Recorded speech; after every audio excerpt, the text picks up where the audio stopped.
Everyone, welcome to my channel. My name is Teresa. So today I'm just going to do a get ready with me doing a natural everyday makeup look and using some newer products to me that I wanted to talk about and share in this video. My cat Thomas just jumped on my table. Here we go. Say hello.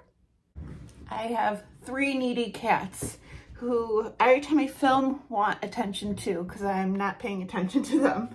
But yeah, I'm just gonna do a natural makeup look using some newer products to me and talk about them to you. And I also have this new perfume I also want to talk about too. So I did recently purchase this, the e.l.f. Sun Touchable Whoa Glow 30 SPF sunscreen.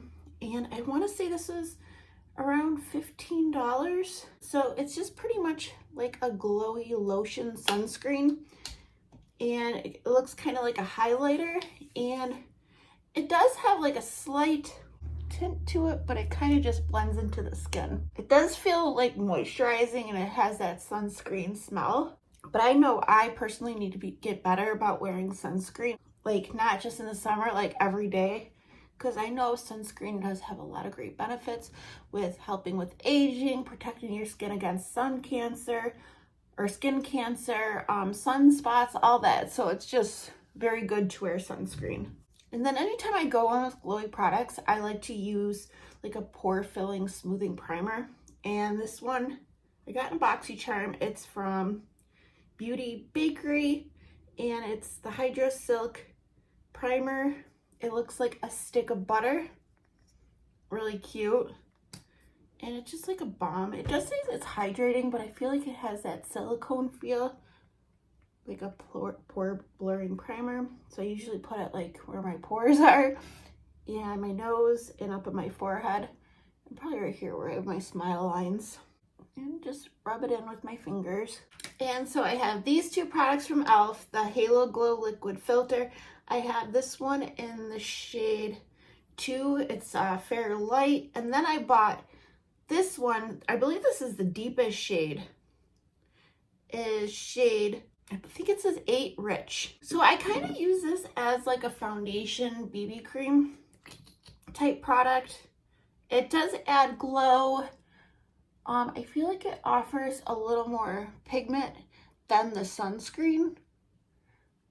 My skin is going to be glowy today, but I am going to set it down with powder. It doesn't give you much coverage, but it does do a little something, and it is pretty on the skin. I'm just going to go on my LYS foundation brush and blend that in. I never tried the Charlotte Tilbury Flawless Filter, but what I hear, this one is very similar, and some people even say this one's better. And now I'm going to go in with the deeper shade to like bronze up and contour my skin. This works so good like that. I mean, the shade is a little deep for me, but once I blend it out, I can make it work. I try to go in with not a lot of product. I did go in kind of heavier than I usually do, but I seen somebody on TikTok use this as a contour, like a bronzer contour product, and I was very interested, and I think it works really good. And I'll put a little here. I always forget to do it right here. And I'm gonna go on my LYS sculpting bronzer brush and blend this in. I'm not done yet. I know it looks insane, but I am going to go in with concealer. This is the Maybelline Age Eraser Dark Circle, and this one is in the brightener shade. I know the pink concealer has been really trending lately. Everyone wants pink concealer, and I've had this before. It was popular. This definitely has a pink hue to it, and it definitely helps brighten. And this is no secret, this has been a favorite on YouTube for years. And I'm just gonna blend this out with a brush first and then go with it with a sponge. But I promise you it's all gonna blend together and look fine. And that's everything blended out. So I'm going to set my face with some powder, and this is my pink powder. I got it on Amazon. It's the Ben Nye Pretty Pink Powder. Pink powder has been very popular. This is the reason why I decided not to get the Cherry Blossom powder from Huda Beauty, because I already have a pink powder, and this has lasted me quite a while. I think this is great. I'm just not a huge fan of the packaging. I prefer to have something to pour in the powder into, and this cap is very small. These powder puffs from Amazon are great, but you do have to be careful with them because a lot of powder picks up and it could become very heavy. But I just think the pink powder is brightening, and it will lighten, kind of like the purple powder does. My Fenty Beauty, it can lighten, so you just gotta be careful not to put too much on unless you want it to lighten. And then I'm just gonna go with my number 7. This is the Lift and Illuminate Triple Action Finishing Powder Light Medium. I seen that they changed this. They repackaged it and the formula is a little different. This powder in this shade leans a little more pink tone, cool tone. The new one they came out with is more yellow tone. So that's kind of disappointing that they changed such a good thing, because this is supposed to be a Charlotte Tilbury powder dupe. And it's a really nice powder. And I just kind of put that all over my face and like brush away any excess, like the loose pink powder. I know I put a lot of glowy products and covered it with like matte powders, but I promise you as the day goes on, the glowiness like comes through the powder, so it all evens out. For bronzer, I'm gonna go with my LYS. This is the medium shade. I just like to go, I know I did all that contouring and stuff, but I just like to go over with a little powder bronzer. So I did want to talk about this, but I'm not going to be using it. This is from Hard Candy. It's a face-off blush, and I thought this looked really interesting. It's in the shade Pop Star, and it's like this cool purple color, and it's a luminous blush. It says it's hydrating, brightening, and buildable. I heard Emily Noel talk, I don't know if she talked about the blushes or the bronzers, but she said she really liked them. So it looks like kind of like a lip gloss tube. And I did try it, and here's the color, and it's so sheer, and it just leaves behind like sparkly glitter particles. And I'm just not a fan, like it kind of blends into nothing and just leaves behind like an iridescent glitter. So that was disappointing. I mean, I don't know how the other shades work, but I'm not a fan of this. Now I'm going to use my favorite blush, which I don't know. I think Pretty Vulgar is still around. I think they just sell on their website, but I love this blush. This is like, I pretty much reach for this every single day. It is the blush in the shade Prim Vixen. This is so old. I haven't hit pan, which is crazy to me. But I think it is the prettiest color. It's like that Dior pink color that became very popular, that bright baby pink. I just think it is so pretty. And this blush has been a favorite of mine for years. I've mentioned it in many favorite videos, and I know it's like harder to get now. I still love it. And for highlighter, I'm using another oldie, the Too Faced Love Light highlighter, Blinded by the Light. This is so pretty. The only thing with this packaging, it always breaks and cracks. I don't know, it's just not like set good enough in the pan. But it's so pretty. I remember when this first came out, a lot of influencers weren't crazy about it because it wasn't blinding enough. But now, with like the current highlighting trends, I think this is perfect. I love it. This is something I reach for quite a bit. I'm going to use this setting spray. It is the Formula Z Unisexy Setting Spray. And for brows, I'm just going to go through real quick with a brow pencil. This is from Temu. It is the Twist Brow Pen. I already lost the cap for the brush, but I like it. I think it serves its purpose.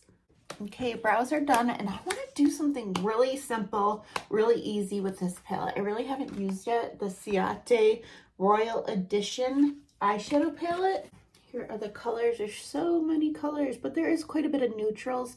So that's what I kind of want to use. Just a couple shadows, nothing crazy. I'm going to go in the shade Palace, the cream, and just put it over both lids up to the brow bone. There's this pretty shade called Queen, this pink matte. I think I'm going to go in lightly all over the lid and the crease. Yeah, that's a pretty color. I really like that. And then I don't think I'm going to deepen up the outer corner today. I'm just going to go in with a shimmer shade. And I'm going to go in with Tiara. It just looks like a champagne shimmer. And I'm going to take my finger and put it on the lid. Whoa, that's very pigment foiled. Holy moly. Maybe I'll tap on some Princess too. Like, because that was very, very brightening. I didn't want like that frosty look all over the eye. So this one's kind of like a peachy color. I'm going to take my Real Techniques Deluxe Crease Brush and just go along the crease. And I think I'm going to keep my lower lashes with no shadow. But I am going to go in with my Tarte Double Take Awake, the brightener shade, and put this in my waterline just to help brighten up my eyes. And then I have another product from Temu. It is their Fresh Fantastic Eye Fiona Longwear Liquid Liner in the shade brown. I really enjoy this. I'm just going to do a quick line, and then we'll move on to mascara. I am going to be doing, for my Faithful Fab group, we're going to be doing the 1960s look the first Monday of May, and I'm so excited. I've been doing so much research. That's when like the makeup becomes like really exciting, I feel like. So, but anyways, we're gonna move to mascara. This is the Milani Highly Rated Lash Extensions Tubing Mascara. Like, I love this. I think this mascara is great, but a lot of like some of my favorite YouTubers do not like this mascara at all. But I guess this just depends on your preference. This is a wetter formula and it can get clumpy, but it gives me like amazing like length and volume. It lasts all day.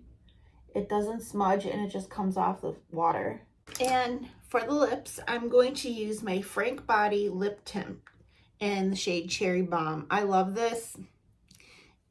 I actually won this in giveaway from Alyssa Pope Beauty. Oh, I got mascara all over my hands. But it is the prettiest tint, and it's moisturizing. It's comfortable to wear. It's kind of like my Glossier lip balm in the shade Cherry, which Glossier discontinued. And now I'm going to put on some of my perfume oil. So I seen this on a TikTok. It blew up. Everyone talks about how great this is. I believe this is a Middle Eastern perfume. I want to say it's from Dubai. I'm not sure though. A lot of times Middle Eastern perfumes will dupe higher end for a more affordable cost. The packaging is beautiful. They usually last really long. And this one is an oil. I'm not sure how to say this, but it's in Salton. And I believe I paid under $20 for this. Look at the packaging, how cool and pretty. This is plastic, but it's just so fancy looking. And it is an oil, and you have this little thing. So when people talked about it, they said it was like tropical and a little musky. To me, this smells like Gain laundry detergent. Exactly like it. It has that fresh, clean soapiness, but there's like there is a musk in it for sure. I don't know if there's an oud they used in a lot of their fragrances, but as I wear this throughout the day, that fruitiness, that laundry detergent will kind of go away, and it leaves behind this musk, which I actually don't mind, but it is strong for maybe the first hour, but then yeah, like I said, it starts to dissipate and it does leave behind that musk. But I think it's really pretty. You have to love the smell of Gain laundry detergent, and some people might not want to wear that smell. I don't know, I think it's pretty. But anyways, guys, that is it today for today's Get Ready With Me. I just wanted to try on some makeup I haven't talked about in videos. Show you like pretty much my everyday makeup routine, what I'm doing every single day. And I know this video, it might seem like it takes a long time, but I'm talking when I'm, you know, doing it real quick. It can take me 10 minutes. This product, I don't recommend, at least in this shade. I'm just not into it. I'm not wearing it today, but it just leaves behind sparkle. There's like, it's like a sheer base with sparkle. I don't know. I don't get it. And then this, the only other like Middle Eastern perfume I have, I'll show you guys real quick, is this one, the Choco Musk. So it's supposed to be like a vanilla and chocolate. To me, I want to mix that. I'm going to put it on too. Whew. When you first spray it, it burns your nose. Like it's intense. But you're going to smell like a cupcake, vanilla cake. I don't really smell the chocolate, but it's very strong of straight up vanilla. I think it is a great, I know I go crazy. It is a great mixing, layering perfume. But whoo-wee, when you first spray it, it's gonna burn in your nose. But those are the only two Middle Eastern perfumes. If you guys want to recommend me any more to try, I would love to know, like from Amazon. But okay, guys, I hope you all have a great day, and I'll see you later. Bye.